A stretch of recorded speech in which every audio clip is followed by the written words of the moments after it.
Unachukiwa bila sababu, unapigwa sana vita na watu, kila unaolifanya halifanikiwi, hauna kibali kabisa kwenye maisha yako, nyota yako imechafuliwa. Amka saa 9 kamili usiku kwenye maombi na ufanye mambo haya matatu marahisi, na nakuhakikishia ile nyota yako iliyokuwa imechafuliwa itang'aa na kile kibali kilichokuwa kimeondoka kwenye maisha yako kitarejea kwa haraka sana. Jambo la kwanza, muombe Mungu akupe kibali. Kitabu cha Mithali sura ya 3 na mstari wa 4 inasema, ndivyo utakapopata kibali na akili nzuri mbele za Mungu na mbele za wanadamu. Kwa utaingia kwenye maombi utasema, Baba, kwa mamlaka ya jina la Yesu, ninaomba unipe kibali kwenye kazi yangu, kwenye biashara yangu, kwenye mahusiano yangu na kwenye ndoa yangu, kwa mamlaka ya jina la Yesu Kristo ambaye hai. Jambo la pili, muombe Mungu aisafishe nyota yako iliyochafuliwa. Kitabu cha Zaburi sura ya 51 na mstari wa 7 inasema, unitakase kwa hisopo nami nitakuwa safi, unioshe nami nitakuwa mweupe kuliko theluji.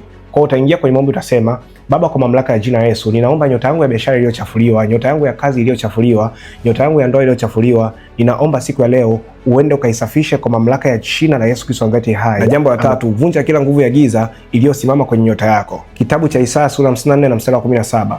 Kwa utaingia kwenye maombi utasema, Baba, kwa mamlaka ya jina la Yesu, kila kizuizi kilichosimama kwenye nyota yangu ya kazi, nyota yangu ya biashara, nyota yangu ya uchumi, nakiondoa kuanzia sasa kwa mamlaka ya jina la Yesu Kristo ambaye hai. Na nakuhakikishia utakapofanya mambo hayo matatu, ile nyota yako iliyokuwa imechafuliwa itaanza kung'aa mara moja.